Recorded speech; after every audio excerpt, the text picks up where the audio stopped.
Welcome to Limitless, the Blind Beginnings podcast where seeing things differently inspires limitless possibilities.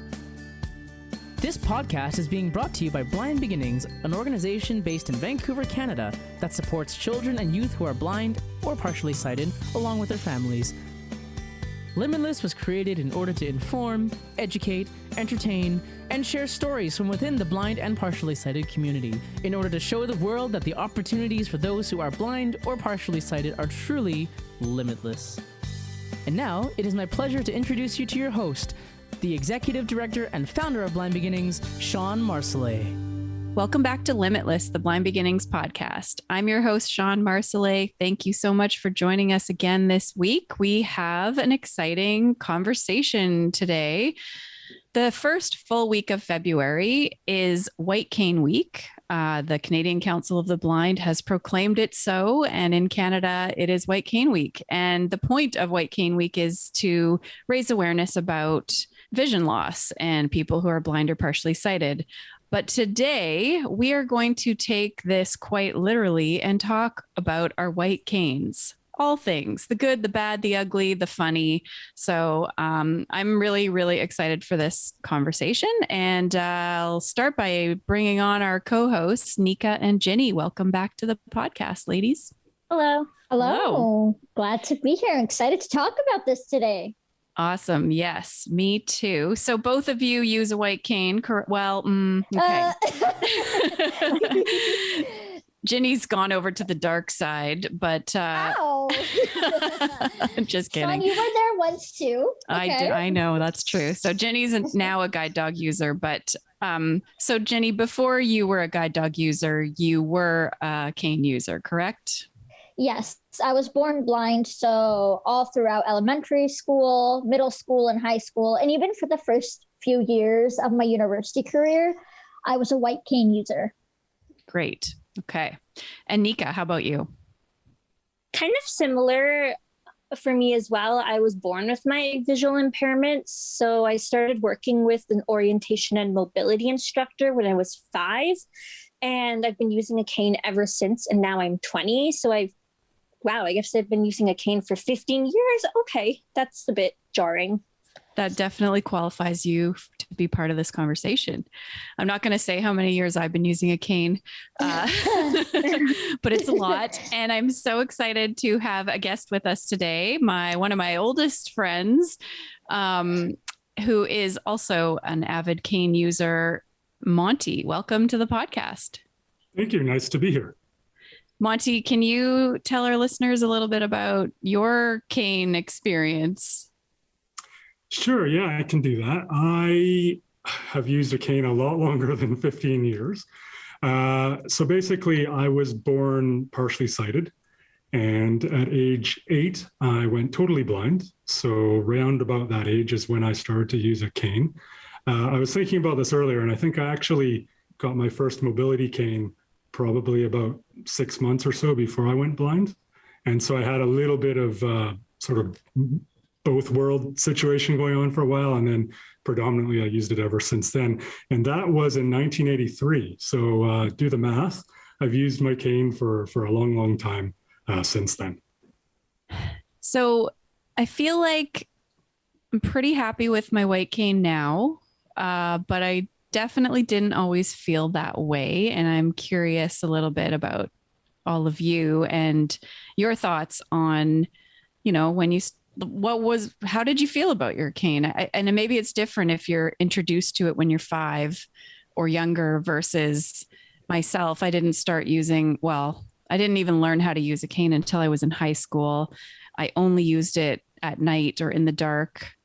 Because I had enough vision that I could kind of fake it as sighted and really, carried it around folded for a good decade. And it wasn't until my vision was really at the point where it was actually quite dangerous for me not to use it that I started to use it. So I definitely had some hangups around the cane. Jinnie, what about you? I was going to say I can definitely relate to a lot of what you're saying. I did get introduced to it when I was younger, but a lot of the time I would see it as a school thing. So I used my cane at school, but then I hang it up on the hook before I go home. So it was never like introduced as a, you need to take this everywhere you go, home, etc. To be, kind of implemented into my entire life. And I think that was one of the big reasons that I never used it when going out with family or friends. Or if I did start taking it home because they were like, you can't really leave this on the hook anymore, I'd come home from school and it would rest lengthwise underneath the car seats, and there it would stay. But it was never really seen as like an entire part of my life, which I find to be quite sad. I think even when I was a teenager, this was quite the case until I started feeling a bit like, okay, I don't like this anymore. Or even, let's say you're in a shopping mall and, there's an emergency. You have to be able to have some way of traveling that doesn't revolve around another person that you're dependent on. And I think coming to Blind Beginnings was really the starting point of that for me, because I remember having many conversations about that with you. And I think until that point, I just never used it. Monty, what about you? Yeah. So if we think about a white cane as sort of having two main functions, so one is to facilitate independent travel, and the other function is to create awareness so that other people know that we're blind or that we have sight difficulties, right? So if you take two of those as two separate components, at the beginning, I kind of had a problem with both. So if you think about an 8-year-old, I either tended to be at home, at my grandparents' home, or in a classroom. I was in familiar places. So I sort of thought, well, I don't need a white cane. Like, I know where I am. Everything's familiar. So for that component, I was lukewarm on using one. And then the second part of that, awareness from others, I perceived that at the time, and for a number of years afterwards, as making me stand out, or making me, in quotation marks, not feel normal. So for those reasons, I wasn't a big fan of the white cane. In fact, I remember just calling it a white cane, white cane, white cane. I didn't even want to call it a cane, because to an 8-year-old, a cane was something that old people used. So I sort of had a problem with it all the way around at first.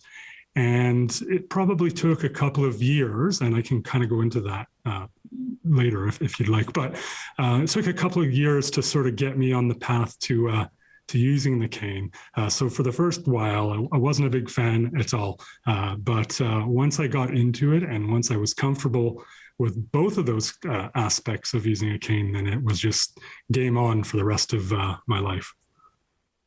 That's a really good point about sort of the function of letting people know that you're blind, which was definitely the part that I had a problem with as well. Like, well, if people know I'm blind, then they're going to treat me differently, was my worry. So I think that using it for independence, I was all over that. That would have been fantastic, but it was a trade-off. It was like, I can be independent, but then risk people making assumptions about me, or I can just not go out and no one's going to assume anything, but I'm also not going out. So yeah, I think that's a very interesting point as well, because that's, a lot like appearance, like that's a big thing in a visual society. And I think that it's automatic. It's just, that's the first thing they see, unfortunately, is arcane. And what does that say? I know that there's a lot of misguided beliefs surrounding the cane as well. And even though the red and white on a cane is supposed to symbolize specifically visual impairment, I totally agree that with Monty, that the word cane just always put such a bad taste in my mouth, especially when I was younger, because a lot of people would make that, fun of it, or like, oh, you can use it as a crutch, or, like an old lady, etc. People would take it that way because of the use of the word. What about you, Nika? What were your feelings about the cane growing up? I also didn't really like using it. And I think part of the problem is that there were people at my school who very much forced me to use it, but they weren't O&M specialists. So they kind of just said, oh, you have to use it, or they'd yell at me for not using it without actually explaining why.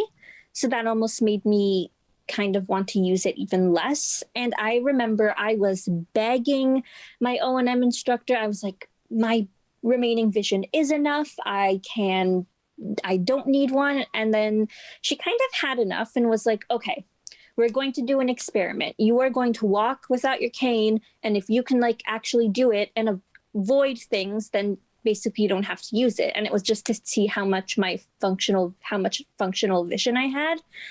And I was walking with my head down and I was walking very hesitantly. So that's kind of when she was like, okay, you do actually need your mobility cane with you all the time. You do need to use it. And I don't think I really got over this kind of dislike of the cane until I was maybe 14 or 15. And I think two things kind of helped with that. The first is I, for about a year and a half, used a cane that was green on the handle, and then the tip was green, but then the rest of it looked like the standard white cane. And I think kind of having that decorative aspect helped. And now I'm totally fine using just the standard like white cane. And something else that also kind of helped with the confidence was also in our flash mob, we used canes. And that was kind of when I'm like, oh, maybe there's actually like benefits to having the white cane, and maybe it doesn't have to necessarily hinder me all the time. I love that. And I love how your green cane was like the gateway cane that got you more comfortable. Yeah. Yeah. And then the elastic ripped and I could never use it again. Monty, what was your process? Like, how did you kind of get over this not wanting to use it to the point where you're kind of pretty much the most pro white cane guy I know? Well, yeah, it's interesting. And actually, hopefully this can hit home with some people that are out there listening. So I think I have to credit a lot of people. My O&M instructor was very good at the time for showing me how useful it is. But my parents played a big role in this. And two things I specifically remember happening, probably not quite at age 8, as I said, but probably more like round about age 10 or 11. Two things happened that I remember. Number one, I had a conversation with my stepdad around using a cane, and he noticed that I didn't really like to use it, and I wasn't using it at school or in my social life. And he said, you know, Monty, using your cane sort of equals independence. And if you're not using a cane, if you're being guided everywhere or walking with friends, then people are going to view you as dependent. And I don't know if that's the exact terminology he used with a 10-year-old, but that's essentially how it hit and how it landed. And he basically said that, if I didn't want to be viewed as dependent, then I better do something about it and start using my cane. And he encouraged me to always use it, even if I was being guided, to have that cane there to sort of know what was going on in my environment outside of being guided, or if they cited guide. Obviously, I was being guided by a lot of my sighted friends who were also 10 and maybe weren't paying attention. So I sort of started using it there. And the other part of it, and I don't know if this was on purpose or not, but basically I sort of figured out early and often that I wasn't getting rides anywhere. So if I wanted to go play with friends or, go do something after school, go to the corner store, go to the theater, or whatever I wanted to do, I had to get there myself. And in the small town I grew up in Cranbrook, in southeast corner of British Columbia, there wasn't a lot of public transportation options. In fact, there were none. The only public transit options were your feet. So you had to walk everywhere. And so I got very good at learning where the everything was. And essentially, if I wanted to get somewhere badly enough, I needed to figure out how to do that. And that also then extended to traveling around the province, to going to various camps and sporting events. and things like that, I would have to go around the province and do that independently and use my cane. So really, it wasn't because I loved using a cane. I sort of just, it was out of necessity at first. And then I think I started to thrive on independence and sort of really enjoying what sort of doors the using the cane opened. And yeah, I was probably self-conscious and for a while, and I thought people are looking at me more and stuff like that. But I think over time, that became less and less of a concern. And what became more of an asset was just the independence factor. And it's interesting because, you know, I mentioned my O&M instructor and my parents, and I don't think I've ever really thanked them, or I don't know if they really know that that's made a big difference in my life, but it really, really has. And so, hey, if they're listening, then a big thanks. That's cool. It's funny because I remember the reason I asked to learn how to use a white cane was because of that, not getting rides or getting the huff and the eye roll when I asked for a ride to my friend's house, which was walking distance from my house as a teenager. So I thought, okay, I need to figure this out because I don't want to deal with that. And then funny, of course, once I knew how to use a cane and I just would say to my parents, I'm going to go to Christine's house. I'm just going to walk there. They were like, no, we'll drive you. So they didn't want me going out by myself. They didn't feel comfortable with that. And that's a whole other podcast topic. But yeah, just that wanting to be independent was kind of what motivated me to like learn this skill. So I can relate to that. Nika, how about you? What helped you kind of start to feel more comfortable using your white cane? Yeah, so kind of like what I mentioned is when I went to a summer camp, one of the vision teachers kind of offered to basically like help me figure out how to get a colorful cane. Right. And the green cane really helped. And that was also just my favorite color. I felt really cool that I could kind of use my cane as a fashion accessory because I'm into fashion. So kind of at first shifting away from this is a kind of mobility device to this is an accessory really helped my perception. And then also when we did our flash mob, a huge part of it was the canes, especially like the tapping the different rhythms. And I think just kind of rehearsing for hours and hours with my cane also just kind of made me become more used to holding it in my hand. And just something I've also noticed is that when I go shopping, let's say in the mall, and before I took my cane with me, I feel like the kind of perception of me is, why is that girl always holding someone's arm or walking into things or walking with her hands out or kind of being very slow? Whereas when I hold my white cane and use it, people are kind of like, oh, she's blind. That actually makes sense. Maybe we should like kind of explain stuff and add descriptions when we talk to her. So that also kind of helped, maybe like kind of cited people had an explanation of why I was doing the things I was, instead of just kind of wondering, why is she like that? Yeah, totally. I was just going to add to Nika's first part there about shifting the perception. And I think the narrative of, we do really need to change, I think, the narrative of how we see and how we introduce canes, because even when I was introduced it was, so we need to sit you down, have a conversation about it. This is something you always have to have with you. Do not lose it. This is, do you hear me? Do you acknowledge it? Whereas I think introducing it in a more, here's your cane, like, you know, just like a car, like I don't really want to equate it to a car, but just something similar as, oh, here, like this is your thing to freedom, your key to freedom, rather than, you know, making the introduction an awkward one for the child. Totally agree. It's like your rite of passage, kind of. Yeah, rather than the whole and, you know, sitting them down, making it a big deal. I often say to parents, like, the sooner you can introduce it so that it's just part of, like, you put your jacket and your shoes on and here's your cane and we're going outside. It's just part of that whole routine. Then I hope that maybe, and I don't know, because I feel like, well, maybe there's a few kids old enough that I could ask now that have been involved with Blind Beginnings sort of from the beginning. But I would hope that it's no big deal then. Like they don't really have to get over this whole weird feeling about using it, right? Mm-hmm. So, Shawn, if I can just add to that too, and maybe you had this similar experience because you were part of this experience that I'm about to say.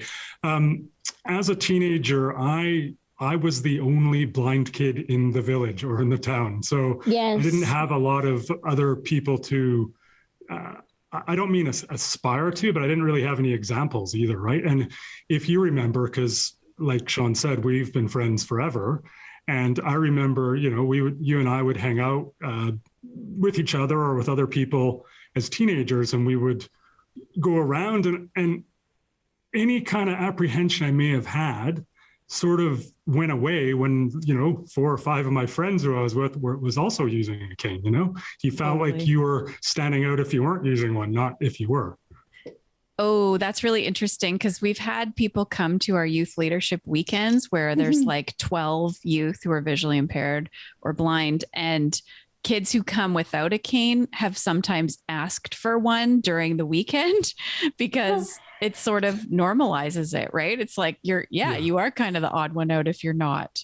Mm-hmm. Yeah. Because I remember you didn't need to use one all the time because you had a bit more sight then, obviously, right? And I think you did use it more as time went on. I mean, it probably was due to, vision, but also just comfort probably improved, right? I definitely felt comfortable when I was with other blind friends, definitely. And I didn't have any shame or icky feelings about it. And I think as we got older, started to go out in the evenings, I had to use it at night. So that was, I did get to a place where I was comfortable using it at night or in the dark, but it's definitely empowering when you're with other people. I remember one time somebody took a photo of Monty and I and another friend who was blind standing at a corner, and they were just making this real big deal out of like, it's not every day you see 3 blind people together. So let's talk about how the white cane is helpful. I mean, obviously it's helpful in, seeing what's in front of you so that you don't trip and fall and stumble and bump into things. But I feel like it's been helpful in other surprising ways as well. And maybe amusing ways, like toys and things that fall under the couch, or, just like I'm always grabbing my cane to get things out of things that have dropped behind places that I can't reach, or all the time. Do you guys do that? Yes. Yeah. If something falls behind the couch, you just kind of stick it in there. Like originally, I feel like I do it with a broom handle, but then when my cane is there and I don't have to hold like the dirty end of the broom, then why not just use my cane? Or sometimes you can even put like the string end and try to see if you could hook it on the item and kind of, grab it out. I mean, that's usually harder. I tried doing that once at Walmart.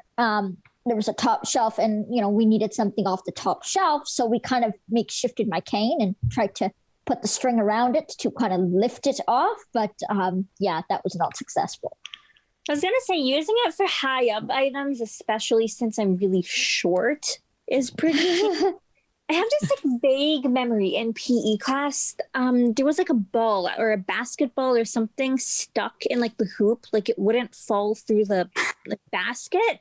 And I remember like my classmates are like, "Can you like give us your cane so we can try to like knock it down?" You're the sixth person on the team. Then that's your role. Who says blind people can't play basketball?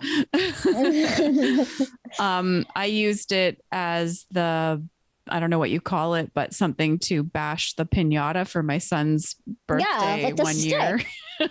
Or like a it'd be a very flimsy baseball bat, but I've kind of used it as like a little like,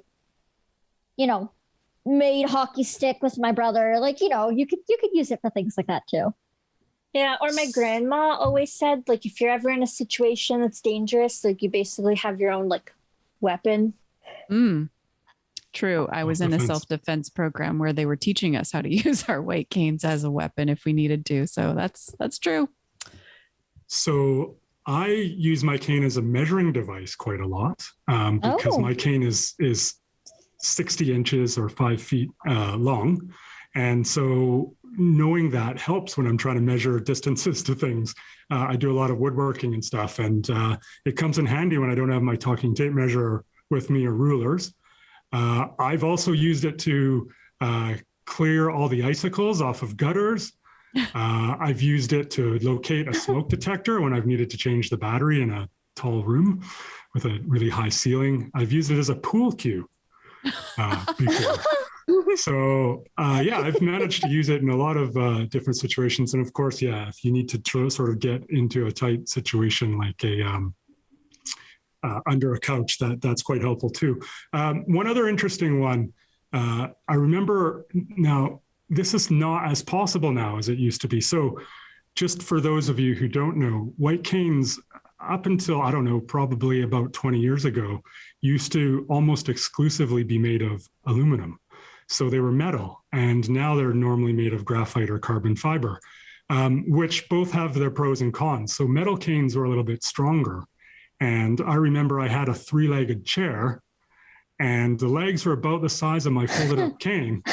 And so when people come around and need the extra chair, I would just, rig it up and have it work. Now that was fine with an aluminum cane. I don't think I could do that today because graphite is quite strong, but it's not quite as strong. So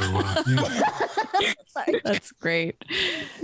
Were you doing this before they came in? Like, did they know they were sitting on a chair with one dodgy leg? You've probably sat on that chair before, so I don't know. I don't think I went out of my way to tell anybody because it kind of worked. Like it literally, I wouldn't say it was better than the original chair leg. And you know what I mean? I was definitely young and probably a student. I wouldn't have a 3-legged chair now. Like I would go down to my local Walmart and get one for $3. But at the time, you know what I mean? It wasn't quite as simple. So, very, very useful in very strange ways. But it is interesting because now, I don't think you could do that as easily with a carbon fiber cane. So. I didn't even know they make canes that are 60 inches tall. Like your cane is taller than I am. Like a 5-foot cane. I'm 4'10". Like I didn't even know something above 55 inches even existed. It does. Yeah, I use it too.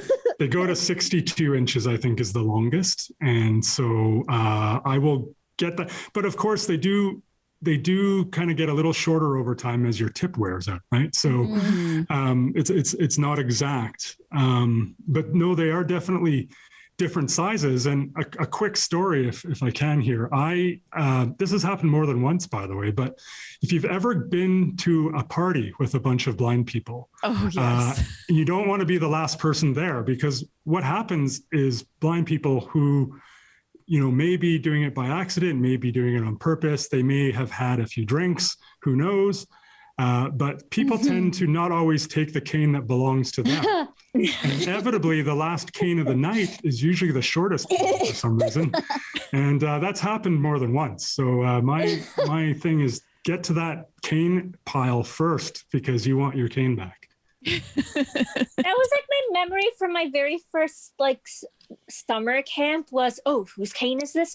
Maybe we should measure. Okay, let's line up. Yeah, it's funny how you can recognize your own cane, even if it's the same as others, right? Like you just know the way the tip was worn down, or the way the elastic is stretched out, or whatever. And you get so offended if you get the wrong one. That's not mine. Don't give me that one. Or if you find one that's nicer than yours, maybe it's time to trade up. I'm glad I have a dog now. I can avoid such situations. Have you guys had people mistake your cane for something? I've had a lot of people ask, what is that? Or just ask me questions like, are you looking for your car or something while I'm using it? So clearly they don't know what it is or what it means, but have you had people mistake it for something else? So there's an app called TapTapSee where you can take pictures of different objects and it'll give you a description of what it is. And I was kind of just using it for fun when I first got it and just took pictures of random things. And I took a picture of my cane, and the description that it generated was image of a red, white, and black blind stick. Oh yeah, I've seen that too, actually. Really? Yeah. See, I had similar thing, but I was taking grad photos when I graduated from high school a couple years ago. So I had like my little pointy hat, and I had my robe, and I had my cane. Okay, so then I, put the picture into the thing, and it says wizard with robe and staff. And I was like, this is not accurate, because I guess I can't even tell this. Oh, that's really funny. I was a teenager sitting at the Greyhound bus station. So that's back when Greyhound existed. And a friend and I were both blind, sitting on a bench waiting for the bus to show up. And a lady came up, and she was an older lady, and the only reason I'm giving her rough age is because she should have encountered white canes occasionally. But again, this was in Cranbrook, so who knows? But anyway, we're sitting there. I think we had our canes out, right? And she walks up and goes, "Hey, fellas, catch anything?" And I'm sitting there going, like, at first I'm kind of like, oh, my medical history is not that important. Like, what are you talking about? And it turns out she thought they were fishing rods, and without fishing line, apparently. But yeah, so that was probably the funniest one, I would say, that I remember. Oh, that's good.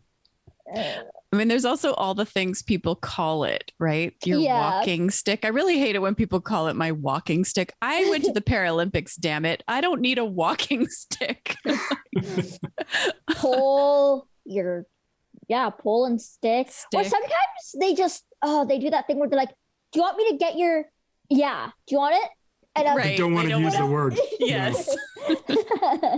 Or, someone in my family, because English isn't her first language, she doesn't get that it's called the cane, and she calls it the kale. The kale?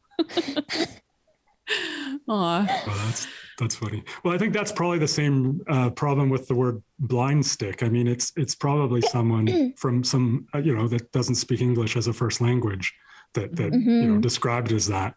And you know what? I don't know. It's hilarious on one hand, possibly insulting on the other, but either way, at least it's something. Do you still have the aversion to the word cane, Monty? Does it need to be called your white cane still? No, I'm cool with calling it a cane. Absolutely fine. What seems a little weird is, and we can get into this later on, because I have a story or two about this country. So I lived in the United Kingdom for a while, and I have some ties to there. And the cane in the United Kingdom, as you may know too, Shawn, from spending time there, they call it a stick. And to me, that sounds a bit funny still in my head. I don't think I would ever call it a stick, because to me, a stick is a piece of wood that grows on a tree. They actually, like the technical, like even mobility instructors call it a stick? Yeah, I mean, they would in sort of slang. Like, I don't know if it would.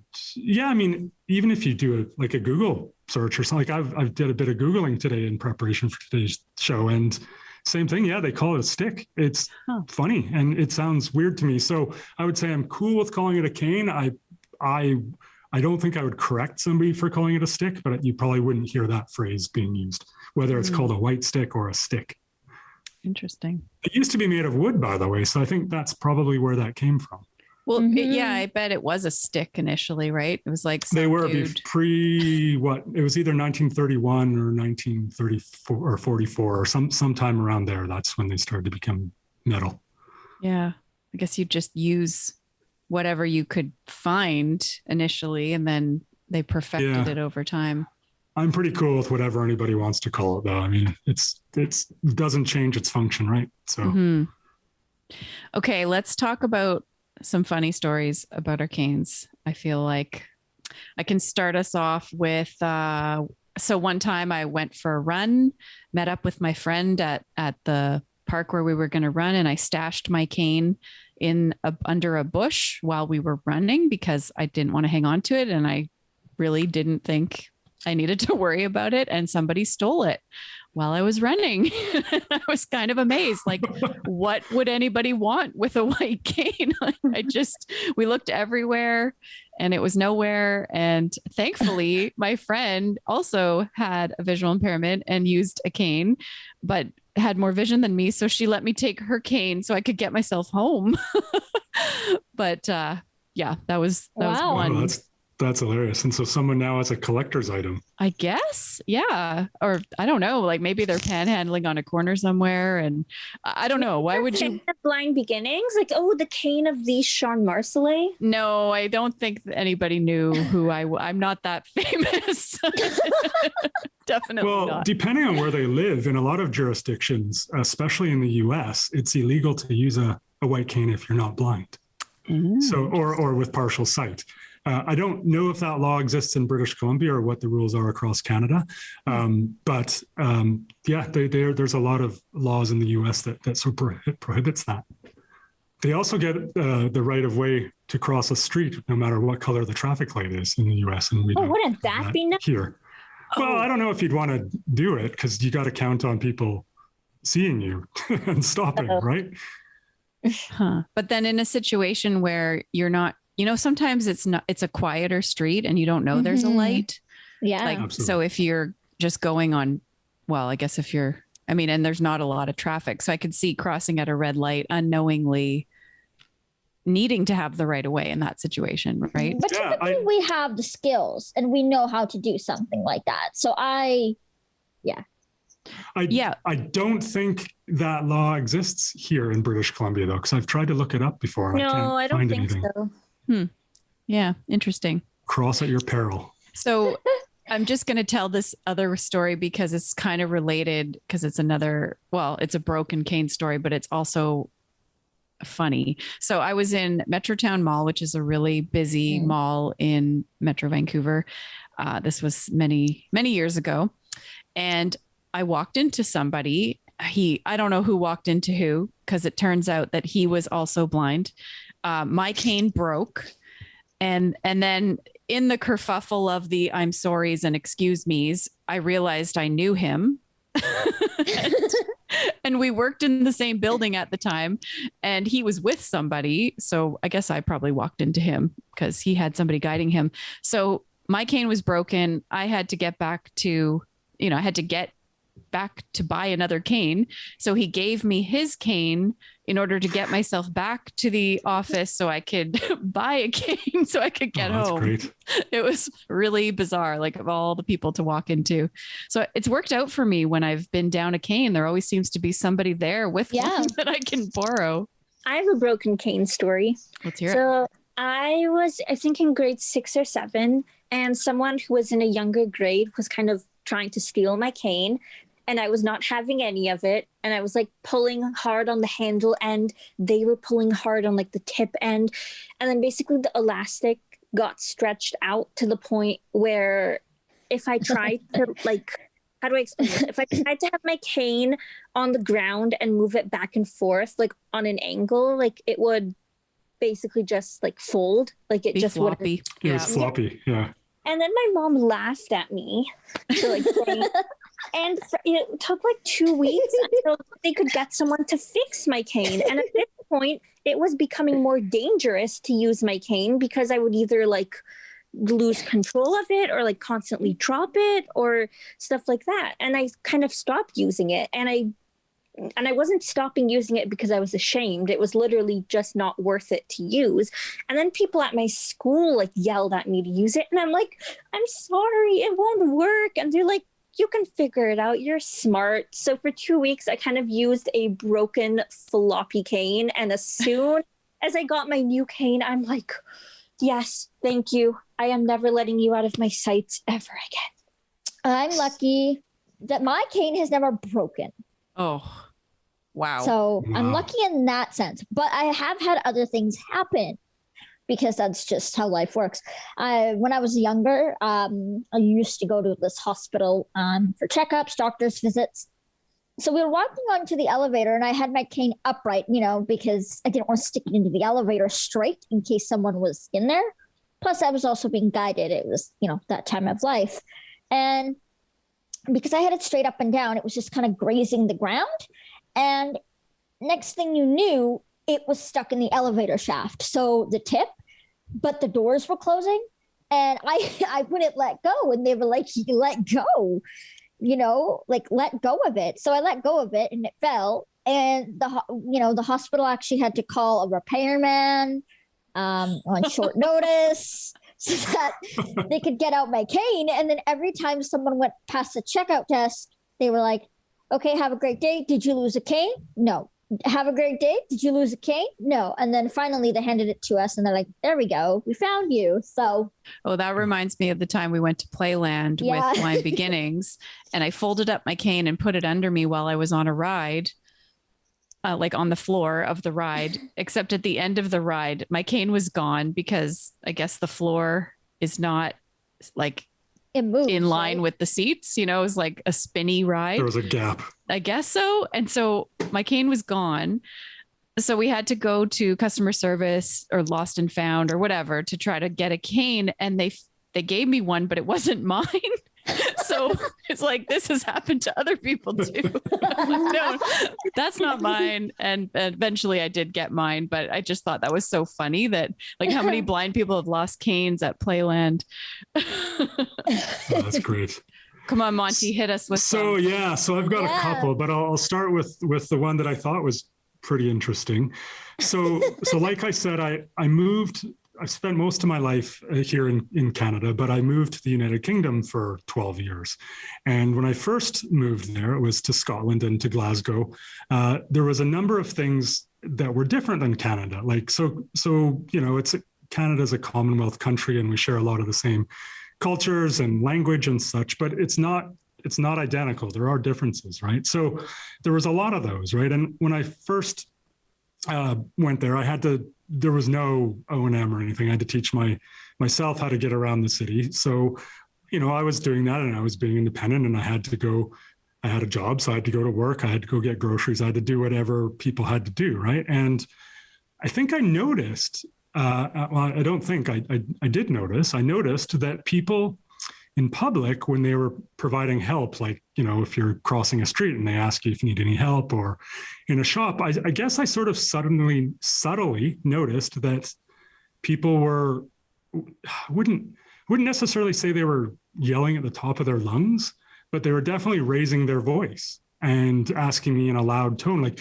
sir, do you need help? Do you need anything? Like, it was kind of like, and I just thought, wow, like in Canada, I don't know like what's going on here, but it's people asking a normal volume. And this sort of happened for, I don't know, like 6 months. And then I don't know what happened. Well, I do know what happened in retrospect, but I won't spill the beans quite yet. So and then something changed. And all of a sudden I sort of noticed people were now addressing me at a normal volume level. And everything was sort of back to normal. And then I think I came to Canada on a holiday and something happened to my cane and I had to get a new cane in Canada. So I did, and I went back to the UK. And I remember standing at a corner about to cross a street. Someone grabbed my hand and started to like draw things and tap it and do circles and do all kinds of weird things on my hand. And I'm like, hey, is there can I help you? And they're like, oh, I thought you were deaf. And I said, no, like I'm holding a cane. It's like 3 feet away from you, not even, like it's a white cane. Like they're like, no, but it has red on it. And I thought, yeah, because the bottom section of a cane bought in North America has red on it because it's supposed to provide contrast in the snow and in low light situations, right? Mm-hmm. And I don't know if they told me or if I looked it up afterwards, but in the UK, and I don't know about Canada, but in the UK, a red and white cane means you're deaf blind. And so what actually happened, I told you about the 6 month mark, people started to sort of speak at a regular volume level. It's because I got a new cane, but I got a cane in the UK, so it was fully white and there was no color confusion. And so everybody started to address me at a normal volume level. And then when I went back to Canada and had the red section again, it was loud. And it was just like, this is interesting because I didn't realize this was a problem. And clearly a lot of people there knew because they were, shouting. And it's interesting because that then brings up an interesting sort of question about multicolored canes. And, like was said earlier, that can make people feel more comfortable. I actually learned today that in Argentina, a green cane means that you're partially sighted. So it's interesting, these different colors, because it always crosses my mind. Are we confusing the public when we use different colored canes? Like clearly there was a bit of a discrepancy in perception with what I was doing in the UK, but just in general, it's an interesting question, right? Yeah, I usually say when I'm doing sort of educating presentations and things that for young people or anyone who's kind of adjusting to using a cane, kind of like Nika mentioned, the gateway cane, but if it empowers you to use a pink cane or a green cane or rainbow cane or whatever, it's better than no cane. And then maybe over time, when you start to be more independent in the world and people are confused, I feel like people might just sort of move over to the standard cane. I don't know, Nika, was it just because it broke, or would you get a colored cane now? I would get a colored cane if, I guess, the opportunity came. It's just, I don't really think I need it anymore because I'm not ashamed of my cane and I don't really have that kind of misconception attached to it. I will say though, considering that I am partially sighted and Argentina has that thing, maybe I should move there. That's really cool. I didn't know that. Yeah, I didn't either. And it was interesting because I thought, well, and it's been there for a while now. So I think, the public is probably pretty clued up. I don't know what would happen in any other country, but certainly that one. Plus, like, if I ever do end up going to the dark side, then I guess I won't really need to spend money to buy a colored cane anyway. I can just It's not the dark side. It's not, and I shouldn't have said that. I know. Not on a public podcast. I was just teasing. Dark side referring to using a guide dog, but no. D for dog. That's right. The D side. Yeah. So the other story that it kind of goes along with what we were saying before about broken canes. I've had a lot of canes break over time. So usually it's at an inconvenient part of my journey, whether I'm halfway home or something, I've had to finish more than one journey in my life without a cane, which is quite, funny. But one time I was using the SkyTrain here in Vancouver, which is our metro system. And I remember I was standing at Nanaimo station and my cane got on the SkyTrain, but the doors closed on it and I didn't. But again, I wasn't at home and it's the only cane I had, so I wasn't going to let go of it. And as it started to drive away, I had the handle end and the tip end was on its way to Broadway Station. And it was funny because you know how it probably all took 5 seconds, but it feels like it's forever at that point, right? And so I'm standing on the platform, like it's starting to pull me and I'm like putting all my weight into it. Thankfully, I'm not a small person. And so I was like really heaving. And then this lady who was standing beside me saw what I was doing too. And she, like I had my, I was onto the rubber grip and she started to hold on to the elasticated part of the cane. And I'm like, so there was two of us trying to hold on to the cane, sort of getting pulled, but eventually like I wasn't budging. The train was mostly out of the station. I don't know how long the cane was at this point, but the elastic, it was probably like, I don't know, 10 feet. And then all of a sudden snap. And like one of the sections came shooting back and unfortunately cut the lady's hand, because that's again when there were aluminum canes. And I felt sort of bad in part, but then I sort of thought, hey, like she was trying to help. So I felt bad, but what else could I do? And then the other two sections near the bottom made their way to Broadway. And I don't know who has those collector's items now, but it wasn't me. And again, I had to, struggle back home without a cane, which I don't know how that must sort of go down with everybody who thinks I'm that guy groping everything and walking really slowly and holding some empty tubes and a broken elastic. I had a scooter roll over the bottom section of my cane on the SkyTrain platform once. And it's really scary to be on the SkyTrain platform without a cane. Yeah. And so I tried to like flip the cane over to use the other 3 sections, but I had to flip it over. Otherwise it wouldn't stay together. You know what I mean? Like I had to kind of pull on the elastic. So then the handle part with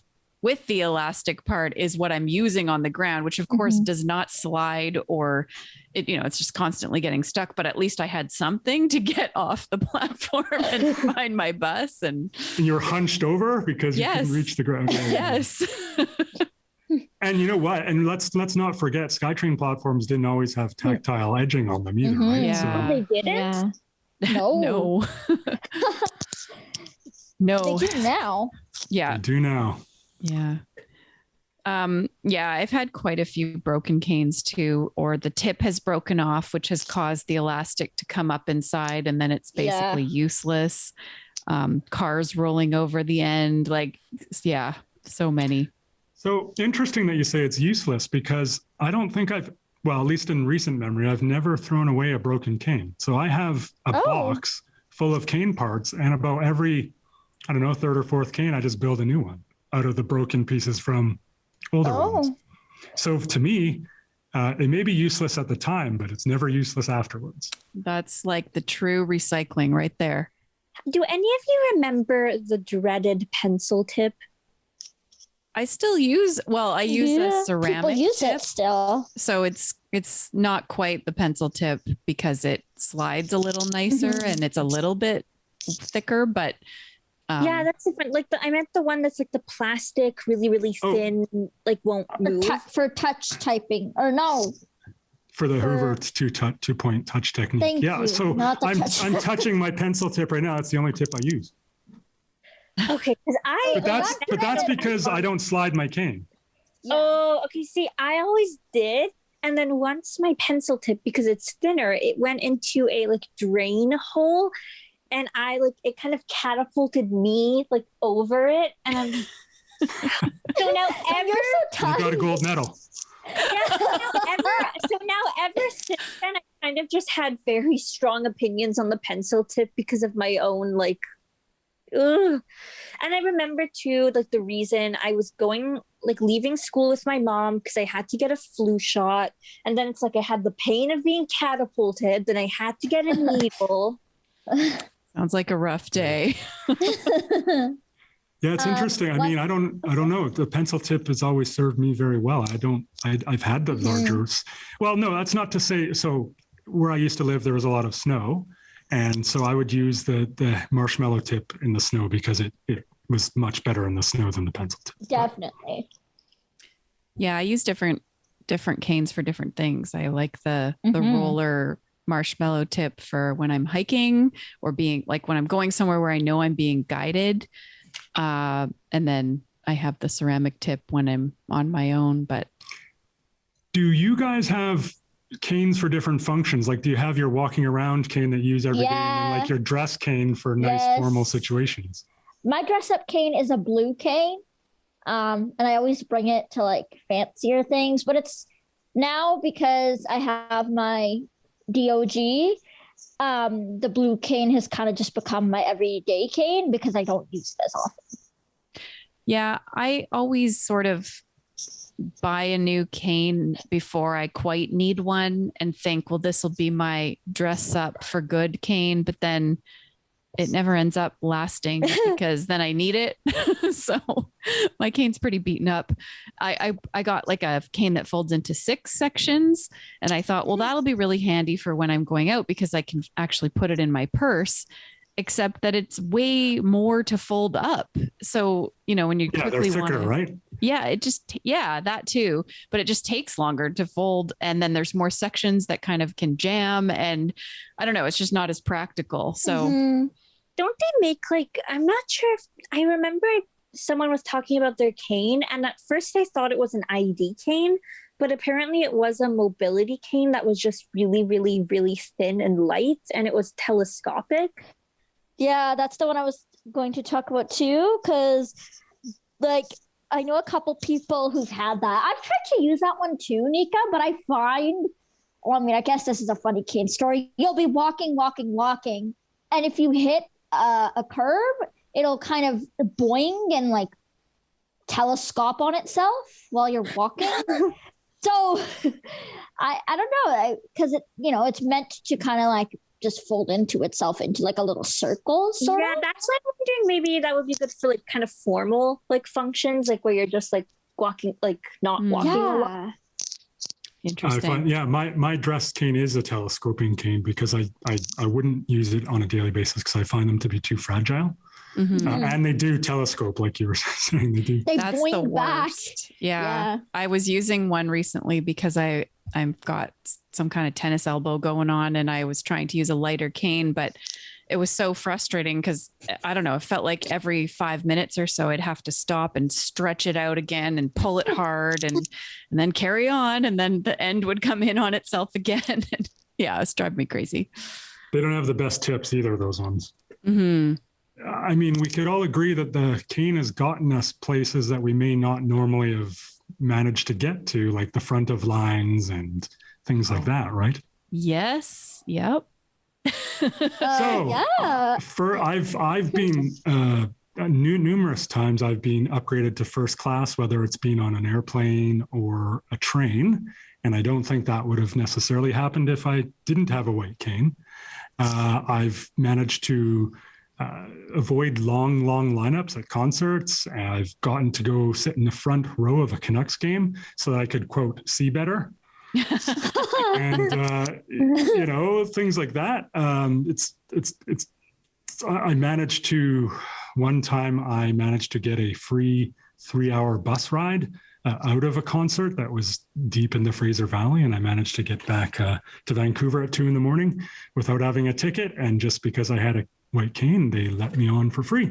So it's fantastic. I don't know if we should say that the pros outweigh the cons or anything like that, but it's quite useful to have that, right?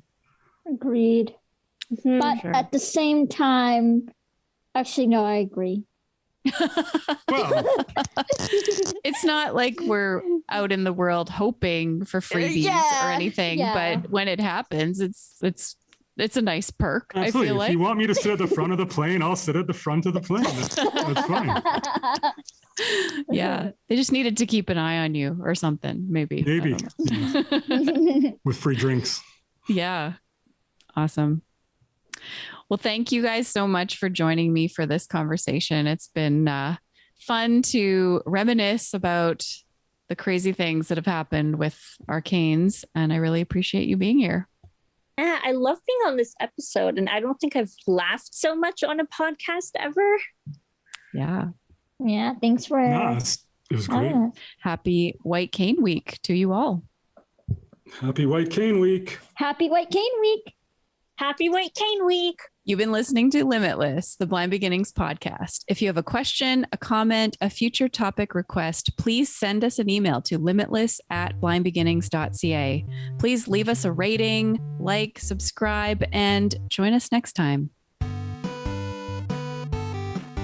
This podcast has been brought to you by Blind Beginnings, an organization based in Vancouver, Canada, that supports children and youth who are blind or partially sighted, along with their families. Music for this podcast is composed by Shawn Bishop and Clement Chow. Production and audio editing by Rob Minot. For more information about Blind Beginnings and the work it does to support children and youth who are blind and partially sighted, along with their families, visit us on the web at www.blindbeginnings.ca, and also remember to follow us on Facebook, Instagram, and Twitter. We thank you for joining us, and we look forward to seeing you next time.